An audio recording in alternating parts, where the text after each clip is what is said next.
You know that Eurostar holds the Guinness World Record for the largest champagne tasting event after 515 passengers sipped on bubbly as they sped from London to Paris. Eurostar travels direct from the UK to 13 different destinations in France, Belgium, and the Netherlands. When Eurostar started, it was based at Waterloo. It only moved to St. Pancras International in 2007. Actually, Eurostar trains are quarter of a mile long, so long to maintenance engineers in the depot use bicycle to get from one end to the other. Eurostar broke the UK rail speed record of 160 mph on 30th July 2003, setting a new record at a 205 mph. Much of the honey used on board the trains comes from our 10 Eurostar beehives located near Ashford in Kent. Eurostar has its own gin, Tujour's 21, created by the Silent Pool Distillery for 21st anniversary. Eurostar has carried over 200 million passengers since launch, which is more than the population of the UK, France, Belgium and the Netherlands combined. E320 trains carry around twice as many people as a jumbo jet with up to 90% less environment damaging carbon emissions. Approximately 90% of the water used to wash the trains is recycled. A Eurostar train fully loaded with 900 passengers weighed 980 tons, the equivalent of approximately 140 fully grown African elephants or 77 double-decker London buses.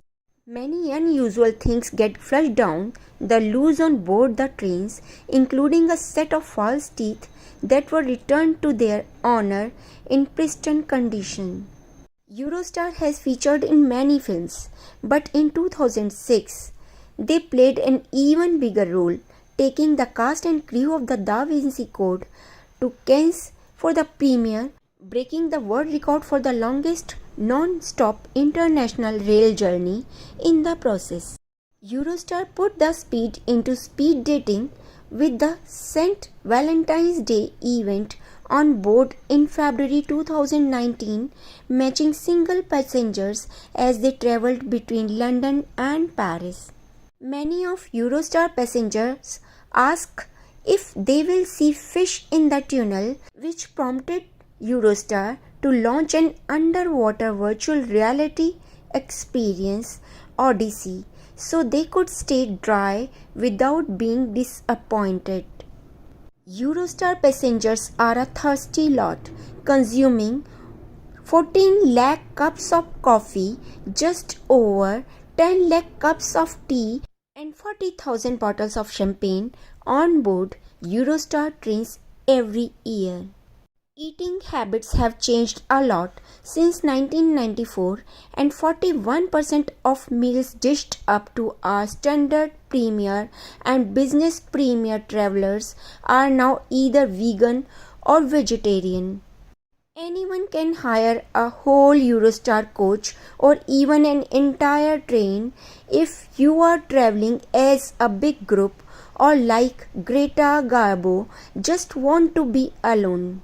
When Eurostar is travelling through the Channel Tunnel, it's travelling 75 meters. That means 246 feet below the sea level. That is the same as 107 Bugatti balancing on top of each other. When Eurostar launched in 1994, it took 3 hours to get to Paris. Today it takes just 2 hours 16 minutes, quicker than taking the train from London to Norwich. In 1994, a return ticket to Paris in standard booked 2 weeks in advance would have set you back Euro 95. Today a one-way ticket costs from just Euro 29.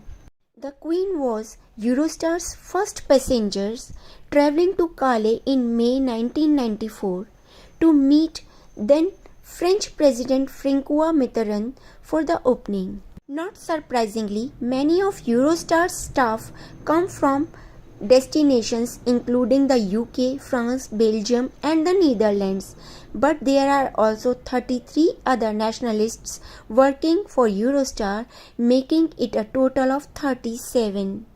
Eurostar has its very own robot named Pepper. She speaks English and French and can often be found chatting with passengers in departure lounges.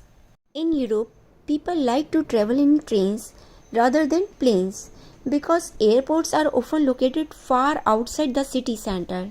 For example, traveling from central London to Stansted Airport takes well over an hour and can be expensive. On the other hand, train stations are normally centrally located. Take a rail journey from London to Edinburgh. As an example, it's 4 hours and 30 minutes from King's Cross Station to Edinburgh Waverley Station, both located in their respective city centres. If you add in travel to and from London and Edinburgh Airport, flying isn't any faster than taking the train. Research has revealed that taking the train gives passengers more space on average than other common forms of transport, including of course planes. Kick back and get comfy because there is more room on average than other forms of transport. You must admit that airport security lines can be long and stressful, and that 2 hours pre-flight arrival adds significant travel time. Train travel wins the speed prize in this race. For most internal UK rail service such as Edinburgh to London, there is no need to arrive at the station more than 15 minutes before departure. Eurostar check-in for passengers with standard class and standard premier tickets closes 30 minutes before departure. Business premier passengers only need to check in 10 minutes early. Air travel is now one of the fastest growing contributors to climate change. The aviation industry is set to contribute between 4 and 9% of the total climate change impact of humans. This means that choosing not to fly is a powerful pro-environment action that helps you shrink your carbon footprint. Eurostar commissioned independent research that assessed the CO2 per passenger produced by a London to Paris Eurostar journey compared to a London to Paris flight. The research looked at Eurostar passenger loading and power consumption and how Eurostar's electricity is generated. The research then compared these with aircraft loadings and fuel consumptions. Choosing the train over flying cuts CO2 emission per passenger by 90%, which is huge. One more and the best thing is there are no salt-laden half-frozen airplane meals here. In fact, some trains in Europe have top-class regional and local cuisine on board. In the UK, GVR serves top-quality food in their Pullman dining car. Rail operators are increasingly trying to cater to various dietary needs, as our veganuary research discovered. On the other hand, if you don't feel like spending money buying food on board, you can bring your own along. Travelers are always allowed to take their own pre-packed food and drinks on board train across Europe. So pack a picnic meal and do board on Eurostar. Loads of train tickets include hidden freebies and discounts in major towns and cities, so get clued up.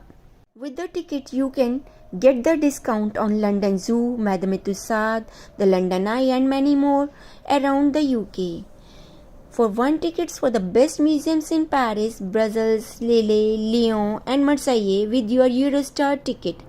25% discount for Venice Museum Pass for ticket holders for any of Italy's high-speed freight trains. You must admit that trains travel can be a truly romantic and fascinating way to travel. Travel through different places and gaze out your window upon varied landscapes and culture. Castles, vineyards, villages and Alps. There is so much to see and trains traverse all of it. On flight mode, reliable mobile phone coverage, and almost all modern trains have plug sockets at your seats. Many trains also now have Wi-Fi coverage, so it is easy to work, stay updated on social media, and post live train selfies on your journey. If your neighbor is not your ideal travel companion, you have a better chance of switching to a different seat. When there is unreserved seating on service that aren't packed, you will often be able to move around as you please. There are also no seat belt signs to keep you tied down.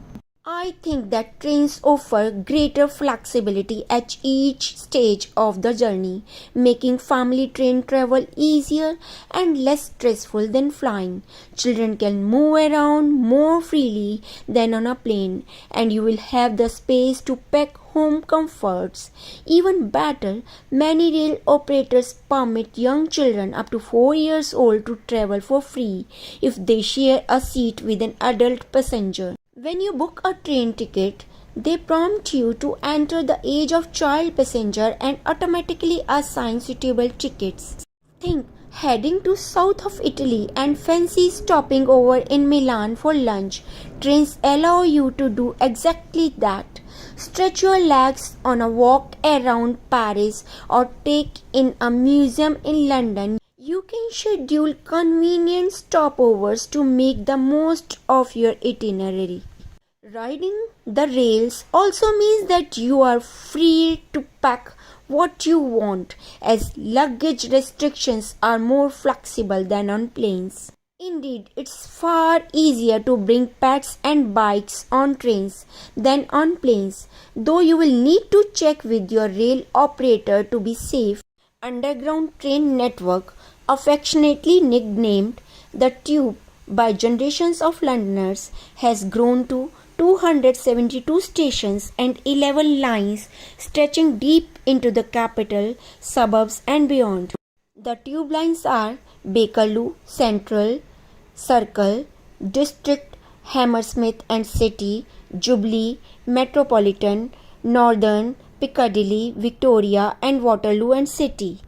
King's Cross St Pancras Tube Station is served by more underground lines than any other station on the network. Hampstead is the deepest station under the surface at 58.5 meters. However, it is not the deepest below sea level, as the station's surface building is near the top of the hill. The deepest platforms below sea level are the Jubilee Line platforms at Westminster, which are 32 meters. The Victoria Line is a London Underground line that runs between Brixton in South London and Walthamstow Central in the North East via the West End. It is printed in light blue on the tube map and is one of the only two lines on the network to run completely underground, the other being the Waterloo and City line. The Metropolitan Railway between Paddington and Farringdon was the first urban underground railway in the world. Roding Valley is the most lightly used station on the underground. It is also one of the 12 tube stations not to have ticket barriers. Top of the list for sweltering tube lines is the Bakerloo line. Waterloo is the busiest train station in UK. Friends, if you are new to my channel and haven't subscribed yet, please do subscribe so that you would be able to get the notifications of all my coming videos.